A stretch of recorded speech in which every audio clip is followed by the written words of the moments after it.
सतगुरुदेव की जय। बंदी छोड़ कबीर साहेब की जय। बंदी छोड़ गरीबदास जी महाराज की जय। स्वामी राम देवानंद जी महाराज की जय। बंदी छोड़ पूर्ण ब्रह्म पूर्ण परमेश्वर सतगुरु संत रामपाल जी महाराज की जय हो। सभी भगत भाइयों बहनों को सत साहेब राम राम एवं नमस्कार।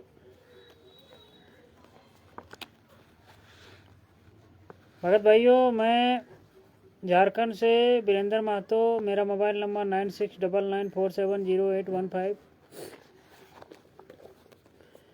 भगत भाइयों, ये पुस्तक है ज्ञान अमृत एवं षड्यंत्र कवि पुस्तक। इस पुस्तक में संत रामपाल जी महाराज के ऊपर कितने आरोप लगाए गए हैं, किसने फंसाया संत रामपाल जी महाराज को। इसमें छुड़ानी धाम से लेके बरवाला कांड तक पूरा कोर्ट का जजमेंट इसमें दिया गया है। इसमें राष्ट्रीय समाज सेवा समिति के 51 अधिकारियों का भी काला चिट्ठा दिया गया है। इसमें पवन ठग, संजय ठग, ये सभी गुंडों का भी काला चिट्ठा इसमें दिया गया है।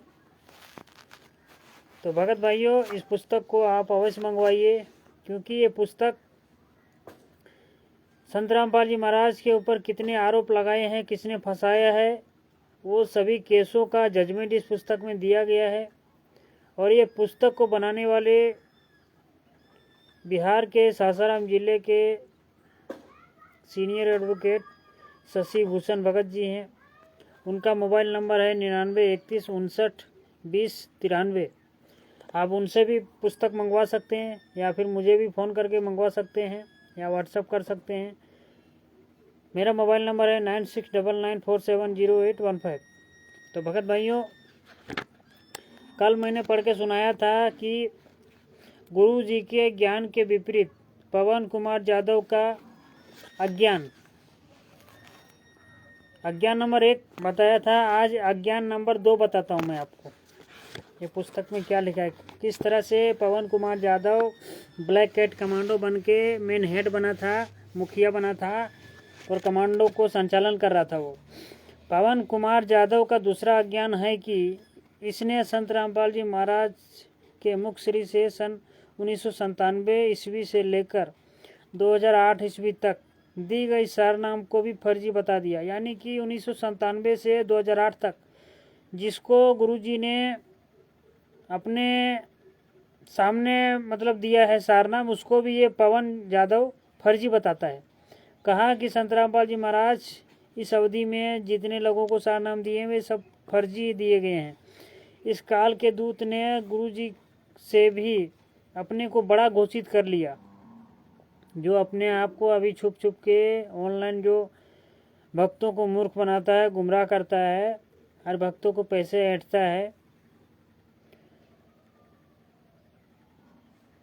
और मूर्ख भगत समाज इस तिमिर दूत को बताते हुए फर्जी बातों को उसके ज्ञान को मानकर अपना मिट्टी पलीद करने में कोई कसर नहीं छोड़ी। इस तिमिर दूत का कहना है कि 1997 ईस्वी में संत रामपाल जी महाराज को कबीर परमात्मा मिले और संत रामपाल जी महाराज से कहा कि अब पिछली पीढ़ी के भक्तों के बीच सारनाम उजागर करने का ठीक समय आ गया है, मगर सारनाम मंत्र को अगले आदेश तक गुप्त रखने का, रहस्य युक्त रखने का आदेश निर्देश देकर कबीर परमात्मा अंतर्ध्यान हो गए। इसलिए सन 1997 ईस्वी से 2008 तक संत रामपाल जी महाराज भक्तों को इस अवधि में फर्जी सारनाम मंत्र देकर भुलावा में डाले रहे।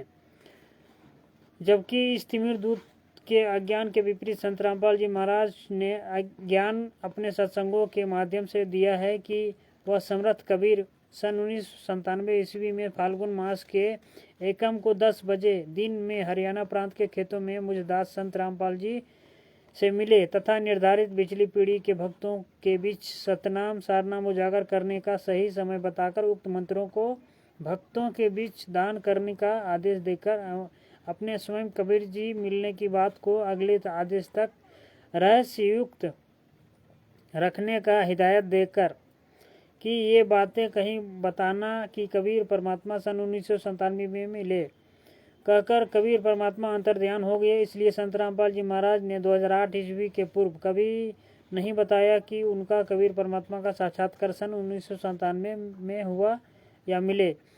बल्कि इस बात को 2008 ईस्वी के सत्संग में बताया कि कबीर परमात्मा मुझ दास संत रामपाल दास से 1997 ईस्वी में मिले।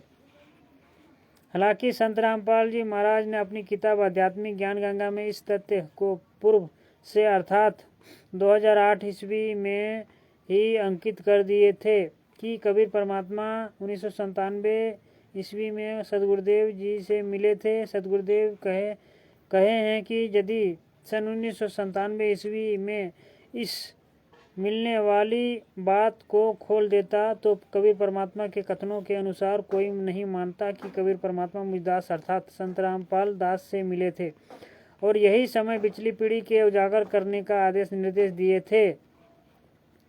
सदगुरुदेव के उक्त ज्ञान को चोरी से बदनीयती से छिपाकर भक्तों के बीच भ्रम या अज्ञान फैला दिया कि गुरुजी ने उसे 1997 ईस्वी से 2008 ईस्वी तक फर्जी सारनाम मंत्र दिया है, क्योंकि कबीर परमात्मा ने सारनाम मंत्र को देने के लिए उसे उजागर करने के लिए अगले आदेश तक रहस्ययुक्त रखने को कहे थे, जबकि सदगुरुदेव जी ने स्पष्ट शब्दों में जोर देकर आगे के पद को बताया कि कबीर परमात्मा अपने मिलने वाली बात को उजागर नहीं करने के लिए तथा रहस्ययुक्त रखने के लिए कहा वो आदेश दिया था। इस अगले पद को तिमिर दूत पवन कुमार यादव ने बदनीयती से अपनी बात को सत्य साबित करने के लिए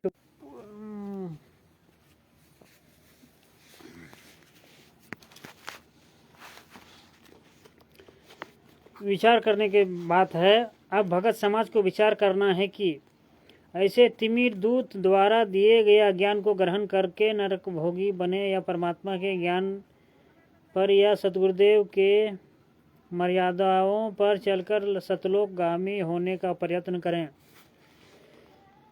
भगत भाइयों, आज अभी अज्ञान नंबर 2 सुनाया। पवन कुमार यादव द्वारा जो भ्रमित किया जाता है, गुमराह किया जाता है, भक्तों को अपने जाल में फंसा के रखता है, भक्तों को 10वां मतलब अंश लूटता है और कमा खा के मतलब जो भी लूट के ऐश मौज कर रहा है भक्तों के पैसे से, दान पाठ 10वां अंश का पैसा।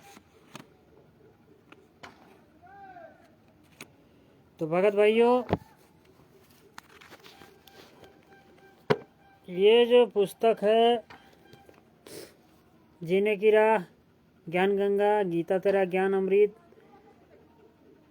अंधश्रद्धा भक्ति खतराए जान, कबीर परमेश्वर और भी बहुत सारे पुस्तक हैं जो संत रामपाल जी महाराज के नाम से फर्जी छपाया जा रहा है और प्रचार किया जा रहा है। तो भगत भाइयों, आपसे निवेदन है कि ये पुस्तक आप प्रचार करने ना जाएं, क्योंकि ये पुस्तकों में, फर्जी पुस्तकों में न संत रामपाल जी महाराज का कोई ट्रस्ट है।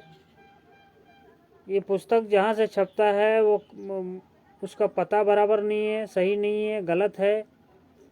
और इसमें खाली संत रामपाल जी महाराज का फ़ोटो लगा देने से या उनका नाम लिख देने से संत रामपाल जी महाराज के पुस्तक नहीं हो जाते हैं। क्योंकि भगत भाइयों, आप पढ़े लिखे हो, शिक्षित हो, क्योंकि आपको मालूम है जिस व्यक्ति को उम्र कैद का सज़ा हो जाए या जेल हो जाए तो उनके नाम से जो भी बाहर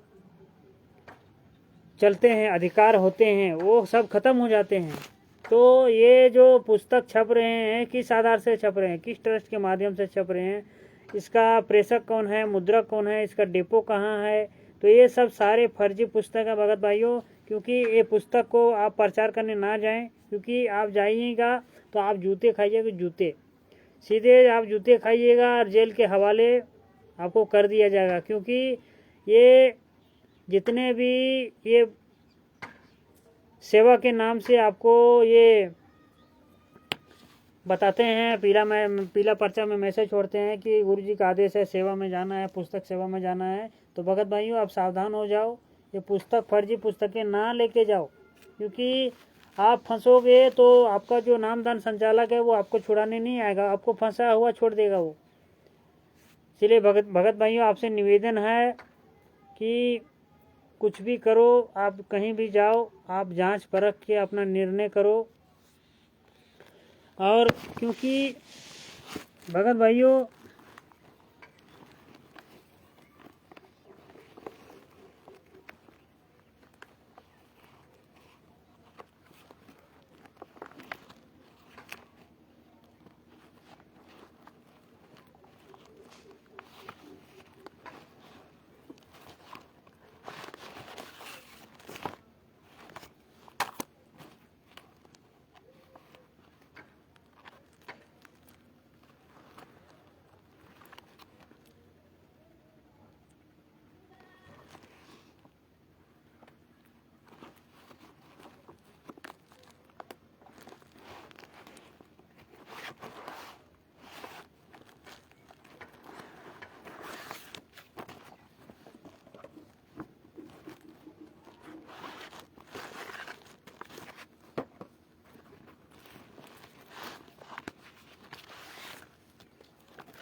संत रामपाल जी महाराज के लिखे हुए पुस्तक ये था, भक्ति सौदागर का संदेश। इस पुस्तक में बाकायदे ट्रस्ट का भी नाम था। जब संत रामपाल जी महाराज सत्संग करते थे उस समय 2 ट्रस्ट का नाम था, 2 ट्रस्ट। वो एक ट्रस्ट का नाम था सतलोक आश्रम, दौलतपुर रोड, बरवाला, जिला हिसार, और दूसरा था बंदी छोड़ भक्ति मुक्ति ट्रस्ट, सतलोक आश्रम, करौथा, जिला रोहतक। यानी कि 2 ट्रस्ट था भगत भाइयों। वो ट्रस्ट ये राष्ट्रीय समाज सेवा समिति मैनेजमेंट वाले ने, अभी जो मैनेजमेंट चला रहे हैं ये लोगों ने फर्जी तरीके से बदल कर उसका नाम रख दिया कबीर परमेश्वर भक्ति ट्रस्ट, वो भी फर्जी, बिना रजिस्ट्रेशन का। जो आपको ये लोग अभी नाम दीक्षा का फॉर्म में देते हैं कबीर परमेश्वर भक्ति ट्रस्ट, जो बरवाला का एड्रेस डालते हैं ये लोग, जो वो भी 18 नवंबर 2014 से अभी तक बंद है भगत भाइयों। जितने भी सारे अभी संत रामपाल जी महाराज के नाम से जो भी ये लोग कार्य कर रहे हैं, कोई भी कार्यक्रम या सत्संग या कोई भी भंडारा वगैरह, ये फर्जी तरीके से कर रहे हैं भगत भाइयों। इसलिए भगत भाइयों आप सावधान हो जाओ और ये फर्जी पुस्तकों का प्रचार करना बंद करो, क्योंकि फर्जी पुस्तक का प्रचार करोगे तो इसमें फंसने वाला कोई मैनेजमेंट वाला या आश्रम वाला या फिर नाम दीक्षा केंद्र वाला नहीं रहेगा। फंसोगे आप, प्रचार करने जाओगे तो आप ही फंसोगे, आप ही को जूता पड़ेगा, आप ही को जेल का हवा खाना पड़ेगा। इसलिए भगत भाइयों ये पुस्तक, फर्जी पुस्तकें जितने भी संत रामपाल जी महाराज को प्रचार करने के लिए सेवा के नाम पे लेके जाते हैं, वो पुस्तक प्रचार करने ना जाएं आप। और संत रामपाल जी महाराज के ऊपर कितने केस लगाए गए हैं, किसने आरोप लगाया, किसने उम्र कैद का सजा करवाया, किसके नाम से ये फर्जी चल रहा है, ये सारी कोर्ट के जो जजमेंट है वो सभी केसों का जजमेंट इसमें ये पुस्तक में दिया गया है। भगत भाइयों इस पुस्तक को आप मंगवाइए, और मेरे साथ साथ जितने भी भगत भाई आंदोलनकारी शिष्य सब दिखा रहे हैं, बता रहे हैं वीडियो के माध्यम से, सोशल मीडिया के माध्यम से, तो आप उससे मंगवाइए, पढ़िए और सच्चाई जानिए। क्योंकि ये नाम दीक्षा केंद्र वाले आपको बोलते हैं कि गुरुजी लीला करें, ये लीला का बहाना है भगत भाइयों। आपको भ्रमित किया जा रहा है, गुमराह किया जा रहा है। अभी आप देखे होंगे कि महाराष्ट्र में 135 लोगों को नो एंट्री किया गया। 135 लोगों को क्यों किया गया? तो वो जो पीला पर्चा में जो मैसेज वो आता है उसमें नंबर है 2 नंबर, 2 नंबर में वो नंबर में बोलता है, भगत जी क्या बोलता है कि बीजेपी का जो वोट था ना उसमें ये लोग पैसा ले चुका था। खाली झूठ मूठ का बहाना बनाता है, जबकि सच्चाई कुछ अलग है। वो खाली भक्तों को गुमराह करने के लिए कुछ भी ये लोग अपने मन से बना के बोल देते हैं कि बीजेपी वाले से पैसा लिया था, जबकि सच्चाई सब लोग जान चुके हैं। ये जब से शिवांश नारायण द्विवेदी द्वारा जो फर्जी आश्रम, फर्जी जैसे पुस्तक का जो एड्रेस था, कहाँ छपता था, वहाँ का जब खुलासा हो गया, तब से भगत लोग सच्चाई जानना चाह रहे हैं, आश्रम में जा रहे हैं, पूछ रहे हैं कि भगत जी क्या है ये जो नकली फर्जी पता इसमें दिया गया है, क्यों दिया गया है। इसीलिए भगत भाइयों आप सावधान हो जाओ, और आश्रम में जाते हो तो सवाल जवाब करो कि गुरुजी को किसने फंसाया है, कौन उम्र कैद का सजा करवाया, बताइए। नहीं तो उसका जो फाइल है, कोर्ट का फाइल है, वो दीजिए मुझे, हम देखेंगे उसमें। आप हमेशा मतलब आप बोल रहे हो कि गुरुजी लीला कर रहे हैं, या फिर बोलते हैं कि गुरुजी बहुत जल्दी बाहर जेल से आ जाएंगे। तो भगत भाइयों आप चुपचाप मत रहो, समय मत गंवाओ, और अपने गुरुजी के लिए ये पुस्तक मंगाओ और सच्चाई को जानो कि गुरुजी के साथ किसने विश्वासघात किया है, किसने गुरुजी को बंधक बनाया था। जब गुरुजी को गिरफ्तार किया जा रहा था उस समय गुरुजी बता के जा रहे थे कि राष्ट्रीय समाज सेवा समिति कौन मेरी नहीं है, काले कमांडो मेरे नहीं है। तो भगत भाई ये पुस्तक में सब पूरा डिटेल दिया गया है कि राष्ट्रीय समाज सेवा समिति कौन है, उसके मेंबर कौन कौन हैं, कैसे कैसे गुरुजी को फंसाया ये लोग को षड्यंत्र के तहत, और षड्यंत्र करने के बाद गुरुजी के नाम से फर्जी नाम दीक्षा दे रहे हैं और फर्जी तरीके से प्रचार किया जा रहा है भगत भाइयों, वो भी आपके द्वारा। आप उसमें सहयोग कर रहे हो, फर्जीवाड़ा करने में आप सहयोग कर रहे हो मैनेजमेंट वालों का, इसलिए आपके बदौलत, आपके मदद से वो फर्जीवाड़ा कर रहा है। तो भगत भाइयों, फंसोगे तो आप फंसोगे, दूसरा कोई नहीं फंसने वाला है। भगत भाइयों, कल दूसरा अज्ञान नंबर पवन कुमार, गुरु जी के ज्ञान के विपरीत पवन कुमार यादव का अज्ञान नंबर तीसरा बताएंगे कल। आज के लिए बस इतना ही। सत साहेब बंदी छोड़ सतगुरु रामपाल जी महाराज की जय हो।